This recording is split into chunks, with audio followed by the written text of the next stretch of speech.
Eu queria começar com uma breve palavra sobre fake news. Porque qual que é o problema? Nosso problema é o seguinte: você trabalha anos, você faz uma luta feroz contra a pandemia, você está vencendo a batalha, a inflação cai de 12,5% para 5,5%, nós vamos crescer mais que os países do G7, o desemprego cai de 14,9% para 8,7%, saiu o CAGED anteontem, criamos mais 278 mil novos empregos formais. Desde o fundo do poço, criamos 16,7 milhões de novos empregos. Nós criamos mais emprego que os Estados Unidos, a Alemanha e o Reino Unido juntos.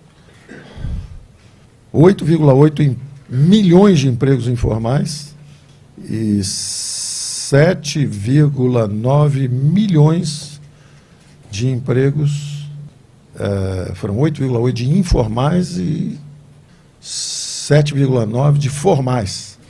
Então são 17,8 milhões de empregos novos. Então nós estamos criando empregos, o desemprego desabando, a inflação cai de 12 para 5,5 esse ano. O crescimento que diziam que ia ser recessão, vem um crescimento de 3%, 900 bilhões de investimento contratado para os próximos 10 anos, fora a outra onda de investimentos que eu vou falar depois. Então a economia está, como todas as previsões foram erradas, partiram para mentira. Quer dizer, roubo já era uma conversa bastante comum. Agora a mentira também, roubando o futuro, roubando o voto das pessoas, falando mentira. Então as mentiras, eu quero começar justamente falando de fake news versus fatos e dizendo o seguinte, aproveitando que a imprensa está ali fora também, eles estão nos ouvindo, dizendo o seguinte: nos ajudem, vamos falar um pouquinho de verdade só. Só um pouquinho, não precisa muito não, só um pouquinho de verdade já ajuda. Por exemplo, o salário mínimo e aposentadorias subiram durante a pandemia. Nós corrigimos o salário mínimo e corrigimos a aposentadoria. Protegemos os idosos e os trabalhadores que ganhavam salário mínimo. Agora que a pandemia foi embora, os salários vão subir acima da inflação. O salário mínimo e as aposentadorias vão subir acima da inflação. Isso é a verdade. Qual é a mentira? O governo Bolsonaro não vai dar aumento do salário mínimo, o governo Bolsonaro não vai dar aumento para os idosos. Então, mentem, roubam a tranquilidade do povo brasileiro, do idoso brasileiro. O idoso está sossegado em casa. Durante a pandemia, nós antecipamos o pagamento de aposentadorias e pensões, corrigimos pela inflação, e agora que a pandemia foi embora, nós vamos dar um aumento acima da inflação. Mas tem uma semana que todo dia vai dar uma meia abaixo da inflação, quer dizer, fake news. A gente que roubou o Brasil, agora querendo roubar o futuro e a esperança também de pessoas idosas que estão tranquilas em casa. Então isso é um absurdo, isso é um roubo de voto. Não pode fazer isso, não pode fazer uma mentira dessa. O funcionalismo público, que contribuiu durante a pandemia, porque estavam com salários bem acima do setor privado, estavam em home office, estavam com estabilidade de emprego, quando milhares de pessoas morrendo, empresas fechando, pessoas sendo demitidas, o funcionalismo deu uma contribuição, ficou sem reajuste. Acabou a pandemia, os salários do funcionalismo público vão subir também acima da inflação. Esses são os fatos. O que você vê é o contrário, vão acabar com férias, vão acabar com isso. Quer dizer, eu quero acreditar que a democracia brasileira é uma democracia em desenvolvimento. Eu não posso acreditar. Uma peça importante, o quarto poder, na democracia, o quarto poder é a mídia. A mídia tem que ser séria, imparcial, isenta, falar a verdade. Então, em vez de explorar um documento que existe, assinado pelos economistas do Lula, é um documento que existe, que propõe o fim do Auxílio Brasil, que eles acham que é um programa mal focado. Eles vão substituir esses R$600 nossos, que é o Auxílio Brasil, eles vão substituir isso por um seguro bolsa, qualquer coisa. Olhar para a Câmara. Mas está cheio de gente aqui também. Então vejam,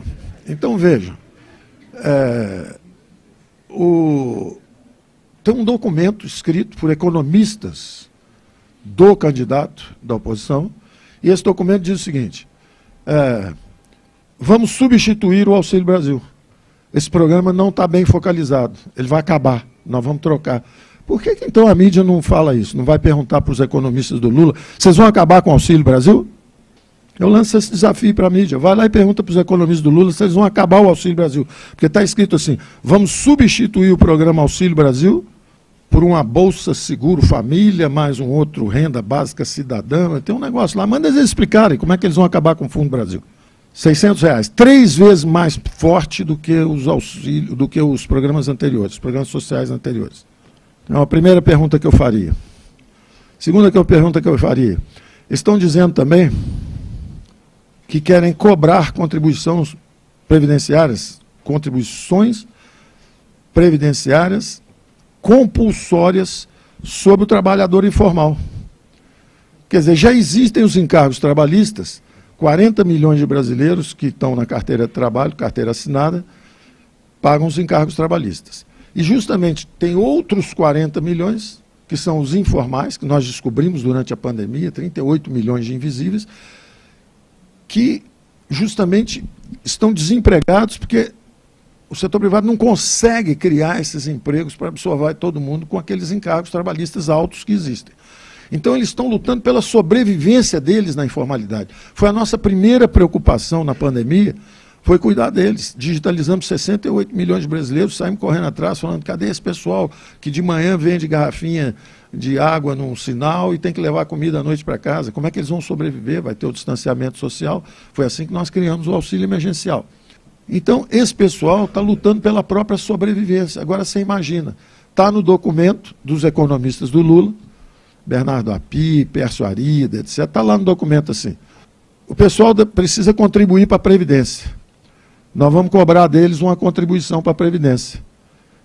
Quer dizer, por que a imprensa não vai perguntar para os economistas do Lula: vem cá, é verdade que a pessoa ganha menos que o salário mínimo, vocês ainda vão tomar dinheiro deles? Inclusive, eles se referem aos pagamentos eletrônicos. Agora que tem o Pix, é fácil, porque alguém vai pagar, alguém vai receber, e aí você pode tributar no Pix encargos trabalhistas. Ou seja, vão cobrar encargo trabalhista de 40 milhões de brasileiros invisíveis, que estão lutando pela sobrevivência. Eles não conseguiram emprego no mercado formal.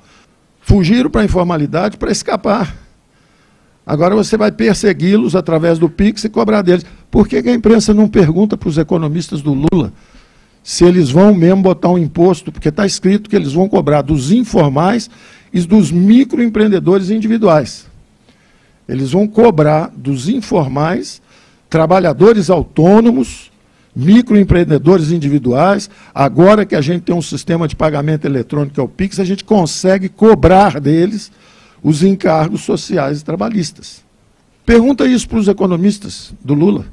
Em vez de inventar fake news a nosso respeito, que nós não vamos pagar aumento de salário, que nós não vamos fazer, façam as perguntas, porque tem um documento escrito. Tem um documento escrito por eles. Terceira coisa, eles vão pegar o FAT, o FGTS, vão pegar o FGTS, que hoje é uma poupança individual do trabalhador, e vão desviar isso para pagar seguro-desemprego. Ou seja, vão sequestrar o FAT.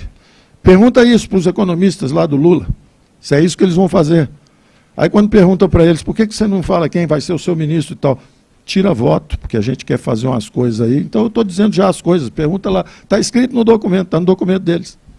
Outra coisa, eles acham que esses sistemas especiais, que esse homem aqui, para permitir que a pequena e média empresa sobrevivesse no Brasil, nesse manicômio tributário que tem no Brasil, ele ajudou a inovar criando o Simples.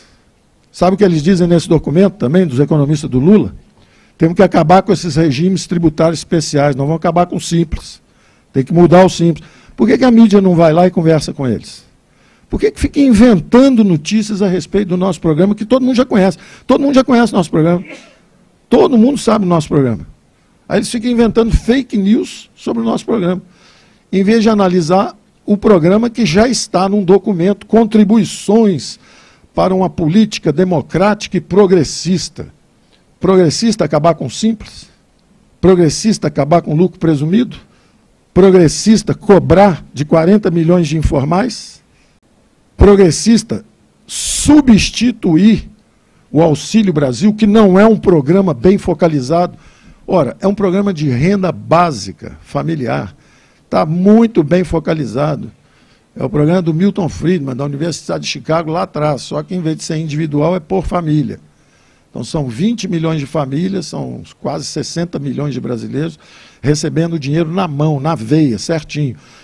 Ele está escrito no documento, nós vamos substituir o Bolsa Família por um programa de seguro, o Auxílio Brasil, por um programa de Bolsa Seguro Família, não sei o quê. Tem uma conversa fiada danada. Por que eles não explicam o que eles vão fazer, então? Por que o Lula não diz qual é o programa, qual é o ministro e explica o programa dele? Em vez de ficar falando mentira a nosso respeito, fala do seu programa. Não rouba a esperança dos brasileiros. Essa palavra tem uma conotação desagradável. Roubo da tranquilidade do trabalhador brasileiro, do idoso brasileiro. Fala do seu programa. Então eu estou tendo que reagir publicamente às mentiras. Mentem o tempo inteiro. Mentem. Quando nós entramos, não vai haver, não vão fazer reformas, é uma ameaça à democracia. Fizemos reformas, confiamos na democracia brasileira o tempo todo. Fizemos as reformas. Aí, a reforma da Previdência era a primeira e a mais importante. Era a primeira despesa, 700 bilhões por ano e dando golfadas de 30, 40 bilhões todo ano. Removemos a fábrica de desigualdades que estava lá dentro e agora ela está controlada, é uma despesa controlada. A segunda grande despesa era os juros da dívida. Nós atacamos com o teto de gastos. Aí dizem, não, mas não respeitaram o teto. Tem um economista aí que foi anunciado agora, nem economista é, foi anunciado aí para que pode ser um possível ministro, construiu um teto. O teto é cheio de furo, o teto é cheio de defeito. Por exemplo, o teto é para não deixar o governo crescer muito, o governo federal se hipertrofiar. Eu queria diminuir o governo. Os leilões de petróleo estavam travados há 8 anos. Então nós fizemos a cessão onerosa. Primeiro retomamos os leilões de petróleo, 90 bilhões. Eu queria dar 20 bilhões para estados e municípios, que a gente acredita em mais Brasil, menos Brasília. Vamos reduzir o governo federal, vamos dar dinheiro para os estados e municípios. Eu queria encolher o governo. O teto é tão mal construído que quando você quer reduzir, você fura o teto. Um teto que é feito para você não crescer o governo, quando você quer reduzir, você fura o teto. Teto mal feito. Teto feito por alguém que não é um economista. Isso no primeiro ano. Lei Candir, a mesma coisa. Quero dar dinheiro para estados e municípios. 30 anos os estados e os municípios brigando contra a federação. Nós chegamos lá e falamos assim, nós somos federalistas, nós queremos mais dinheiro na mão de governadores, prefeitos, vamos descentralizar os recursos. Não pode, fura o teto. Olha que teto mal construído. Segundo ano, 2020, Covid. Ou seja, pegou fogo na casa. Pô, o teto é para não chover dentro de casa. Tem que ter uma chaminé, né? Para se estiver pegando fogo na casa, a fumaça sair e não matar todo mundo asfixiado lá embaixo. Né? Teto mal construído. Nós tivemos que levantar o teto também para ajudar o povo. Nós não estávamos aumentando os gastos da máquina federal. Ao contrário, nós estávamos enfrentando uma calamidade. A maior prova disso é que ficou todo mundo prevendo. A dívida PIB vai para 100%, vai pegar fogo no mundo, o Brasil vai acabar. A dívida é hoje a mesma que era quando nós chegamos, 77%. Por quê? Porque o teto era tão mal construído que se você fizer uma chaminé para sair a fumaça, eles acham que vai pegar fogo na casa, é o contrário. O teto é tão mal construído que se você transferir dinheiro para estados e municípios para reduzir o governo federal, eles dizem que vai explodir. Não, o teto é que é mal construído. O teto é que é mal construído. Então nós respeitamos o espírito do teto, tanto que é o primeiro governo que vai sair gastando menos do que quando entrou. Nós estávamos gastando 19% do PIB, Covid bateu, nós somos a 26,5%, hoje nós estamos com 18,7%, gastando menos do que antes da doença. O desemprego era 12%, foi para 15%, hoje está em 8,7%, menos do que quando a doença chegou. Criamos 16,7 milhões de novos empregos, desde o fundo do poço, em junho, julho, agosto de 2020. 8,8, como eu disse, informais. 6,9 formais. 7,9 milhões de empregos formais. Então nós estamos fazendo um combate duro, uma luta difícil. E o pessoal fazendo a rolagem da desgraça. Primeiro ano, não vai fazer reforma nenhuma porque é uma ameaça à democracia. A reforma acontece. Milhões de pessoas nas ruas aprovando a reforma da Previdência. No segundo ano, o PIB vai cair 9,7%, vai cair 10%. Caiu 9,7% a Inglaterra, caiu 8,7% a Itália, caiu 7,8% a França, caiu 5,6% a Alemanha, caiu 4,5% o Japão, caiu 3,9% o Brasil. E eles apedrejando o Brasil, xingando o Brasil, dizendo que o Brasil não ia funcionar, sabotando o Brasil, atacando o Brasil. Alguns por militância. Eles não se conformam porque largaram o osso. Estava boa a vida. Dava um prejuízo de 20 bi nas estatais todo ano, agora está dando um lucro de 180. Quer dizer, tinha 200 bi que sumia todo ano. A turma quer voltar. Então, a segunda grande despesa, justamente que era os juros, o que nós fizemos? Em vez de controlar só os gastos, vamos também desinvestir. Despedalamos os bancos públicos, BNDES, Caixa, fizemos esses bancos pagarem de volta ao Tesouro 260 bi. Agora mesmo vem mais 45 bi.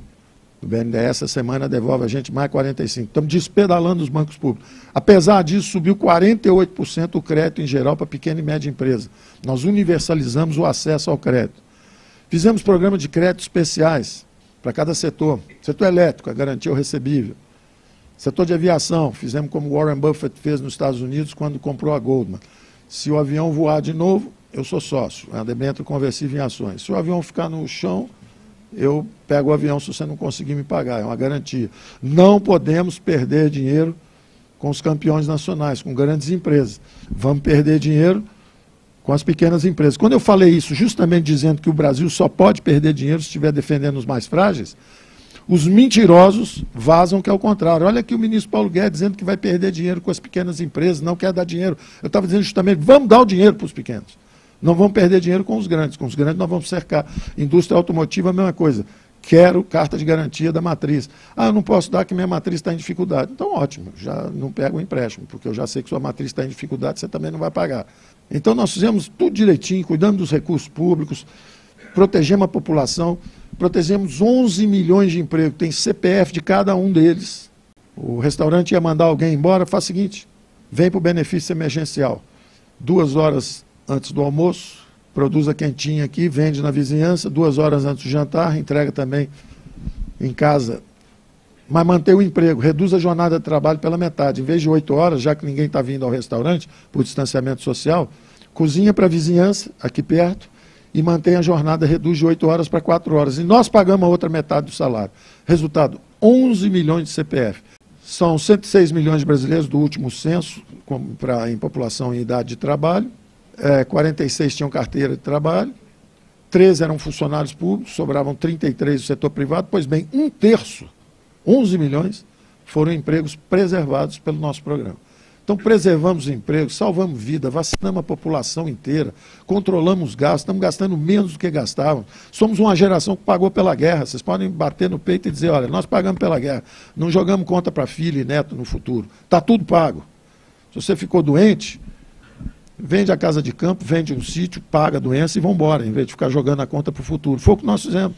Desinvestimos 240 bilhões em subsidiárias de empresas estatais, monopólios verticalizados, como era a Eletrobras, que acabamos privatizando esse ano, como era a Petrobras, nós vendemos a BR Distribuidoras, vendemos a TAG, que eram os gasodutos. Quer dizer, o Brasil era prisioneiro dessas empresas. A empresa só pode investir 3 bilhões por ano, a gente precisava de pelo menos 15 só em energia hidrelétrica, para manter a fatia de mercado. Então nós estamos libertando o Brasil dessa prisão, o país começa a crescer, ninguém entende o que está acontecendo e fica rolando a desgraça. Alguns por militância, que querem mentir e perderam a noção. Uma democracia vive do aperfeiçoamento de suas instituições. Quem age fora das 4 linhas descredencia a sua instituição. Se tem um jornalista que só fala mal, ele está descredenciando o jornal.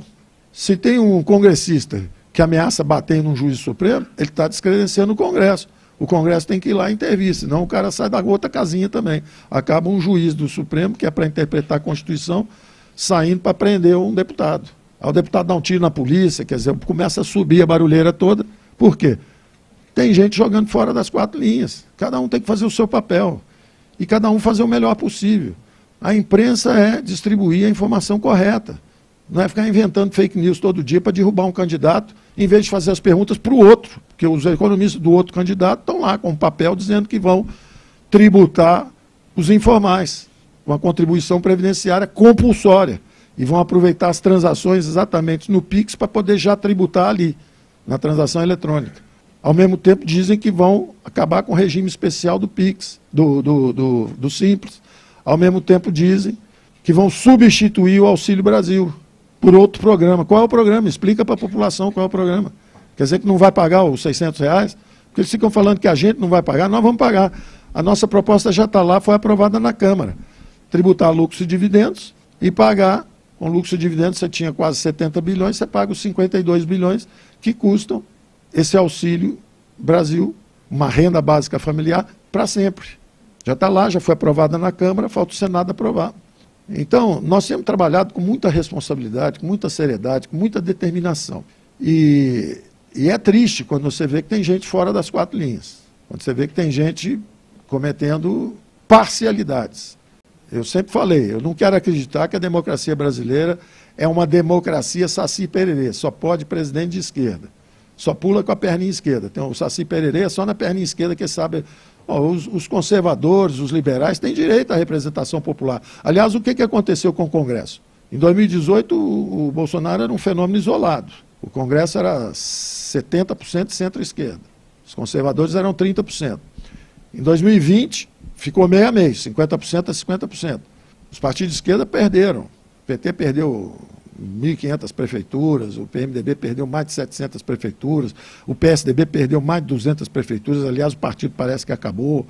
Quer dizer, e a centro-direita está subindo. A centro-direita tem hoje 70% do Congresso. Então, isso é um fenômeno que está acontecendo. Quer dizer que a democracia brasileira não pode, tem que ficar só com a esquerda? Então, vamos falar a verdade, vamos deixar uma eleição justa acontecer e vamos respeitar o resultado. Agora, se as pessoas que estão saindo das quatro linhas o tempo inteiro convencerem o outro lado que está havendo roubo, é muito ruim para todo mundo, descredencia, que está havendo parcialidade. Você imagina se o Brasil começar a achar agora que o Supremo tem um lado. Você imagina se o Brasil começar a pensar agora que a mídia tem um lado. Você vai descredenciando as próprias instituições democráticas. A mídia é o quarto poder, o Supremo é um poder importante. O Legislativo está com uma representação agora de centro-direita. Isso tem que ser respeitado. Então, eu estou falando isso porque faltam 2 dias, 3 dias, e todo dia tem uma notícia nova. Todo dia tem uma fake news contra o governo, dizendo que nós vamos fazer isso, que nós vamos fazer aquilo, que tem um documento. Bom, tem documento do outro lado também, assinado, dizendo que vai fazer. E do nosso lado não tem. Não aparece a minha assinatura em nenhum documento desse. Tem um petista, a Arca de Noé, toda a Arca de Noé tem um pica-pau, não tem? Você está no meio do dilúvio, você lutando com o dilúvio, tentando salvar a barca, aí tem um picareta a bordo, um pica-pau, furando o chão, querendo afundar o chão de qualquer jeito. Para ele é mais importante fazer o buraco dele do que salvar a nave. Então o pica-pau, o picareta, geralmente um petista infiltrado lá, bota uma noticiazinha, vamos fazer isso aqui, eles querem fazer isso aqui. Por isso que eu vejo, toda hora chegava uma proposta para mim, as propostas mais idiotas do mundo, propostas que já foram mandadas embora, já foram descartadas. As propostas nossas de impostos, elas estão na proposta de reforma tributária que nós fizemos. Elas estavam lá.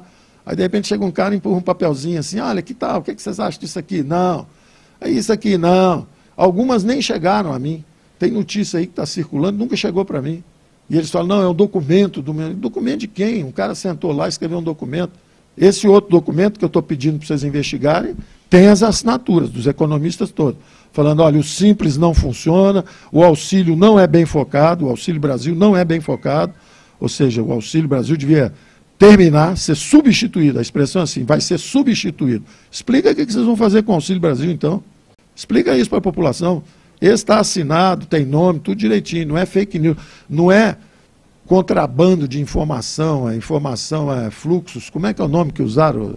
Clandestinos, fluxos clandestinos de informação.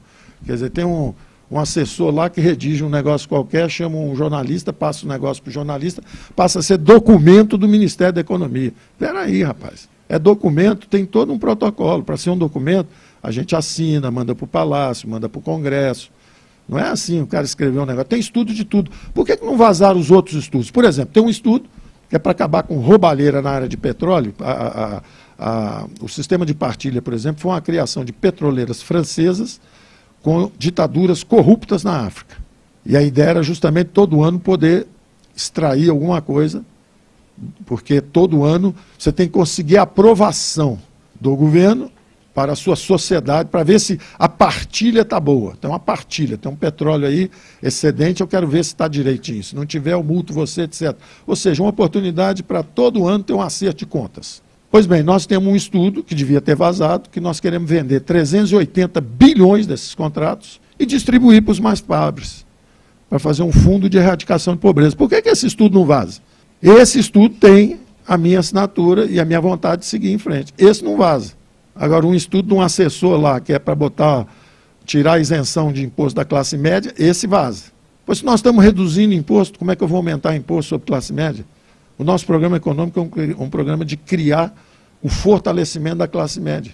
Nós acreditamos numa economia de mercado e achamos que o governo, se for eficiente, ele consegue justamente reforçar os programas sociais. Nós estamos pagando agora 1,5% de transferência de renda para os mais frágeis. Era 0,4% por ano.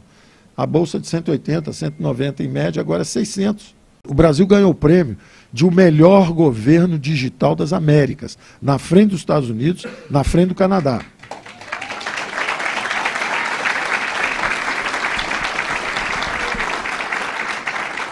E nessa segunda-feira eu troquei informação com um homem nosso que está lá ele está lá em Washington, e eu mandei informação, o nosso candidato é o Ilan, nós vamos botar o Ilan, quer dizer, pelo menos vai ser o nosso candidato para ser presidente do BID. Já colocamos um presidente no NDB, no Banco dos BRICS, e agora queremos um candidato brasileiro também no BID. Então, mandamos o nome.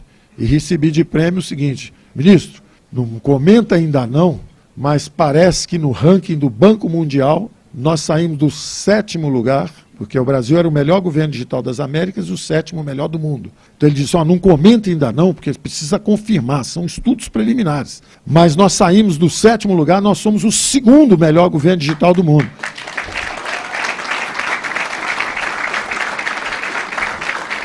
Então eu não vou comentar ainda não. Ele pediu para não comentar ainda não, eu não vou comentar ainda não, tá certo? Mas, pô, quer dizer, são visíveis os avanços do Brasil. O Brasil é super respeitado lá fora. O secretário-geral da OCDE hoje mandou para mim, e aí, como é que estão as coisas aí e tal? Conversamos o tempo inteiro. Ele está criando um novo sistema para acomodar o que era uma demanda do Brasil há muito tempo, que é o seguinte, eles têm um sistema lá que é o seguinte, plante uma árvore, que aí nós vamos capturar o carbono, e aí eu te dou um crédito de carbono, te dou um incentivo. E nós perguntávamos sempre, vem cá, quer dizer que a gente precisa primeiro derrubar a árvore para depois ganhar um incentivo, que a gente vai plantar ela de novo? Ou será que a árvore devia valer mais viva do que morta? A gente devia deixá-la já em pé e nos pagar um fluxo de serviço, pagamento por serviços ambientais, preservação de recursos naturais. Depois de muita conversa, vai, vem, fechou conosco. A Indonésia, que está presidindo o G20 esse ano, a Índia, que vai presidir o ano que vem, e o Brasil, que vai presidir em 24. Fechamos um acordo. Vão ser quase 100 bilhões de dólares ano de pagamento pela preservação de serviços ambientais. E o Brasil vai ter entre 15% e 20% desse fluxo, ou seja, uns 17 bilhões de dólares ano para a preservação da bioeconomia e tudo isso. Então, nós estamos avançando em todas as direções. Os acordos internacionais, agora que teve essa guerra da Ucrânia, tem uma preocupação com a segurança energética da Europa, está todo mundo vindo conversar com o Brasil, que o Brasil é o futuro para garantir a energia, a segurança energética da Europa. Então nós estamos numa posição privilegiada, o Brasil está no caminho da prosperidade. Eles dizem, não vai ter reforma, tem reforma. Vai ser uma catástrofe, o PIB vai cair, não vai voltar, volta. Vai ficar em depressão, volta em V. O verde virtual, não é, volta em V, sobe 4,5. Mas o ano que vem não cresce, que era esse ano. Eu falei, vocês vão passar o ano revendo o crescimento para cima e a inflação para baixo. Aí eles passam o ano revendo para cima e para baixo. Mas tem a rolagem da desgraça. Todo ano você rola mais um ano para frente. Mas o ano que vem que vai ser um desastre. Então, dessa vez eu concordo. Se o outro candidato ganhar, vai ter o que vocês estão esperando há 4 anos. Tem 4 anos que vocês estão prevendo errado. Vocês têm uma pequena chance de acertar dessa vez, né? Se o outro candidato ganhar. Se a gente ganhar, vai ser a rolagem da desgraça. Vocês vão passar mais 4 anos rolando isso para frente. Então, estão errando, mas grosseiramente. Os erros são... Os erros são dramáticos. Até me perguntaram como é que você viu os economistas todos aderindo ao Lula. Eu falei, claro, eles erraram tantas previsões que o setor privado não contrata mais. Tem que todo mundo ir trabalhar para o governo mesmo. O governo tolera erro desse tamanho, que é cometido. Você fala que o PIB vai cair 2 e o PIB cresce 4,5. Aí você fala que o PIB não vai crescer 0, aí o PIB cresce de novo. Quer dizer, os erros têm sido colossais. Eu nunca vi tanto erro. Das duas, uma, os caras são muito ruins, ou está todo mundo fazendo política. Pode escolher. É uma das duas, não tem a terceira. Então, eu acho importante dizer isso, porque nós estamos aí nos dias finais. Se for para ganhar ou se for para perder, que seja de uma forma justa, que seja de uma forma honesta, que seja de uma forma correta, que não seja mentindo, inventando notícia a respeito da outra campanha. Tudo que eu falei aqui está escrito num documento deles. Aí você fala, mas está escrito no seu documento. E eu estou dizendo, não é o meu documento. Não é o meu documento. Tem milhares de estudos lá no Ministério da Fazenda. Só é meu quando eu assino. Aí é meu. Aliás, o que eu falei aqui é um documento assinado. As pessoas assinaram. Então, eu acho importante vocês entenderem o seguinte: as despesas do setor público foram controladas estruturalmente. Nós travamos primeiro a Previdência com a reforma, depois nós aceleramos as privatizações, os desinvestimentos e as desalavancagens de bancos públicos, impedimos o crescimento justamente das despesas de juros. Fomos para a terceira despesa, que era o salário do funcionalismo, demos um choque digital, fizemos uma reforma administrativa invisível. 40 mil pessoas foram embora, e as despesas caíram de 4,5% para 3,5% do PIB. Estamos gastando menos com funcionalismo. E houve um aumento de produtividade. Por isso que eles podem ter um aumento acima da inflação nesse ano. Porque teve um aumento forte de produtividade no setor público. Estão trabalhando mais, com muita eficiência, uma turma valente, deram a contribuição deles, ficaram sem aumento durante a pandemia. Então agora você pode dar um aumento. Vão ter um aumento acima da inflação. Eu estou falando isso, a mídia está lá fora. Vamos ver se sai isso ou se sai de novo. Ministro diz que vai subir, vai baixar o salário mínimo. É mentira, mentira, fake news, conversa fiada. Tentativa de roubo de voto. Isso é uma vergonha numa democracia. Uma vergonha isso.